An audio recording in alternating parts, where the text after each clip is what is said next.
So you might already know that your subconscious mind controls over 95% of everything you think, feel, and do. But how do you get it to change? How do you actually stop these old patterns that you've been repeating in your life?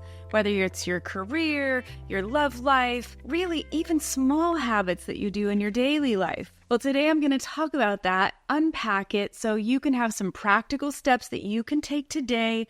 Stay to the very end because I'm going to give you those specific steps and I'm going to explain why this is happening so you can actually understand what to do about it. If you're new here, I'm Ketra Thompson and I'm a certified master hypnotist and relationship coach focusing on attachment style. So what I do with my clients is I help them through the hypnotherapy process go back on a subconscious level and reframe those beliefs that are really keeping them stuck so that they can create the life and the love that they want. So if you'd like to learn more, there is a link in the description below. There's also a link there where you can set up a completely free complimentary consultation call so that I can help you get some clarity and I can make my best recommendations for what I think would be the best path for you. So you can check that out there. So first, let's answer the question, why is this so difficult? And most people, I don't think, really know this, but we have two parts of our mind. We've got the conscious part of our mind, which is what controls our point of focus. It's the part that is really dialed in if you're doing something specific at work or a math problem, but it doesn't have a lot of bandwidth. It actually is pretty weak. It can only handle a few bits of information at a time. And then we have the subconscious mind. Now, the subconscious mind is entirely different. Like I said, it's what's controlling over 95% of everything you think, feel, and do. It is like a freight train. It's the powerhouse of your life. And so the thing is that it's being programmed entirely different. So when you're born with that part of your brain being pretty much a blank slate. And from birth to age 7, you are actually in hypnosis. You're in the theta brainwave state. So you're taking in all this information and you are assigning meaning to your experiences. And then you're using that meaning to write this blueprint in your subconscious mind. Even the things that don't happen to you. Even the moments you needed to be held or nurtured or walked through your feelings and it didn't happen, those are still experiences where you felt pain and you assigned meaning to that pain. I don't know about you, but I don't know any 1-year-olds, 4-year-olds that have any discernment. They aren't thinking, oh, I bet mom was tired. They're thinking, I'm the center of the universe and my universe is really small. I only know a few people. And if I can't get my needs met, something must be wrong with me. I must not be lovable or I must not be good enough. And these are some of the meanings that get assigned in the programming of the subconscious mind. And so you can see why the programming isn't always accurate. It's coming in from other people and it's coming in from these meanings that we're giving ourselves to the experiences that we're having without any level of discernment. Now, remember I mentioned the conscious mind, the part of your mind that is really focused when you're trying to accomplish something. Well, that is also the part that controls that willpower part of you that wants to get something done and make that change. But the problem is it doesn't have a lot of bandwidth. It wears out pretty quickly. So when willpower is being used to try to access the subconscious mind, it gets really worn out because at age 7, the subconscious mind has this comparing mechanism that kind of locks down the subconscious mind. And I like to call it the gatekeeper. It keeps new information from coming in because it believes that what's in there is accurate. And so you use willpower to try to make these changes, but it has limited capacity and it gets really worn out and it gives up. And this is why we end up in these repeat patterns of not being able to really understand why we can't make that change. And so we end up in this really frustrating cycle. So let's look at how that affects you in your real daily life. When you can't break through and make those lasting changes, now you're running on a loop of programming that you didn't really have full control over putting there because you couldn't control the people in your life or what they did or didn't do. And you also didn't have the discernment as a child to make sure that that programming was accurate. So you can end up with a really low confidence, especially in the work environment. That can keep you from connecting with people authentically. It can keep you from the promotions. It can keep you from speaking up. The other really big way that a lot of this subconscious programming can wreck your life is it creates triggers in your intimate relationships.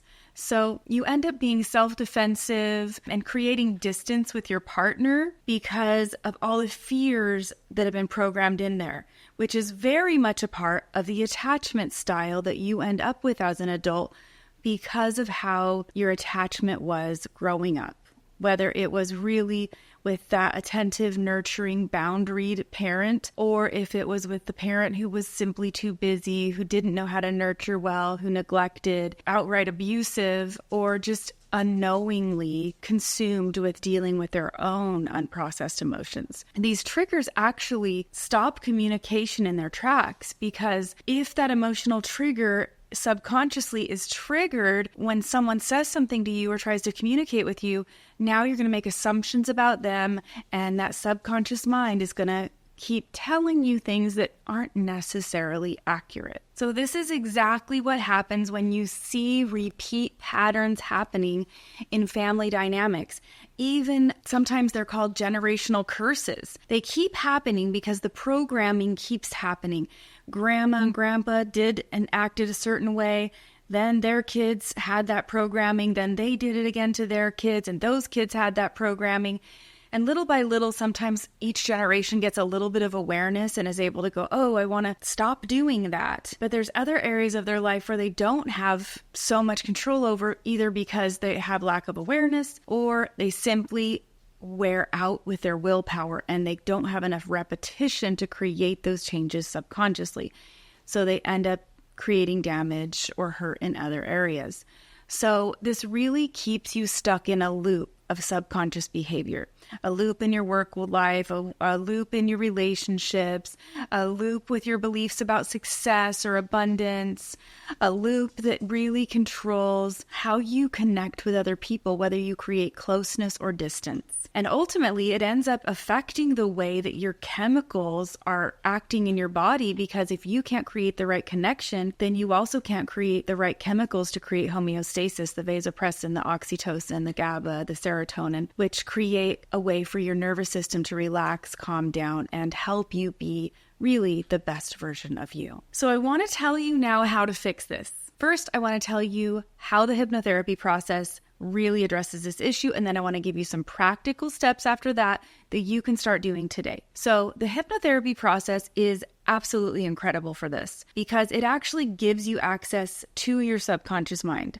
You don't typically have access to it unless you create enough repetition or something traumatic kind of breaks through that little gatekeeper and gets in there to shift the way you view yourself and the world around you. And a lot of times those aren't a shift for the positive, they are a shift for the negative. So the thing about hypnotherapy is when you're in that hypnotic state, that gatekeeper opens up and gives you access to the subconscious mind, allowing you to reframe those beliefs so that you have a new operating system, so that that part of you knows the truth about you, and you can move into the world more confidently. You can easily conquer things like public speaking and social anxiety and relationship issues and connection issues and attachment programming, because you have access to the subconscious mind. So it's an incredibly profound way to create this change. And it happens rapidly, because you aren't sitting there trying to create so much repetition over months or years that you can break through to that subconscious mind. You're actually able to have direct access. And so that is why my clients get such incredible results in just a matter of weeks, when they've sometimes spent years and years and years in regular talk therapy and they never felt any better. This is about not only shifting those beliefs so you can do better in life, but ultimately this is about feeling better. And it is so profound that I really wish more people understood how it works. And not every modality is the same. Not every modality has the same effect, because we really need to get to the root of why you're behaving the way you are and where you created that belief. So that's what I do with my clients. But let's talk about what you can do today on your own. You can actually begin this shifting process. So your mind is really only focusing on one predominant thought at a time. And so you can start noticing what you're thinking. Having that awareness helps you realize, oh, I've got this negative dialogue all the time. I kind of beat myself up and say things to myself when I don't do this thing right, or when I mess up over here, or fear is really controlling me and creating distance in my relationship instead of creating closeness and vulnerability. You can start noticing what you're thinking about, and you can start noticing what the story is behind it. So sometimes you might notice the behavior pattern, and then you go, oh, the story I'm telling myself is, if I don't do this, then it's going to mean this about me. Like something maybe that got programmed into you when you were young. Like, oh, that's going to make me a sissy. That's going to make me look weak. That's going to make me overbearing. That's going to make me whatever. I can never do this right. I always get it wrong. I am never going to find this thing I want. And these narratives and stories are controlling you because your body and mind believe what you tell it. And so if this is the dialogue going on subconsciously in your mind all the time, then no wonder you're creating unconsciously patterns that are sabotaging what you want. So notice what you're thinking. Take stock of it. Even start writing it down. And then challenge the story. Reframe the story. Say, when you fail, okay, well, I'm human. I'm allowed to fail. I'm allowed to learn from my mistakes. I'm learning more and more. I'm going to do better next time. That little shift can be a really big deal in the way that you feel about yourself and your ability to access that subconscious programming. But it requires a lot of repetition. And so what you focus on gets bigger. Choosing what you focus on every day is an important part of this. So if you're focusing on the negative, you can choose to shift that focus to something not just positive, but how about just in the present moment? The things you can appreciate in your home, the soft blanket on your bed, the sunshine that's out today. Shift your focus a bit so that you're not dwelling on it so much. You're not giving it so much airtime in your brain. And you can really do these things with a lot of repetition, because repetition is what gets through to the subconscious mind if you don't have access to it. Otherwise, you can do it really rapidly in the hypnotherapy process. So again, if you'd like to learn more, if this content resonated with you, I'd appreciate it if you'd click like and subscribe so you could be notified every time I post a new video. And you can check out that link in the description below to have a consultation to really get to the heart of what's going on and find a path that is the fastest and most effective so that you can have the life that you want. Until next time, I hope you curate a life by your own design.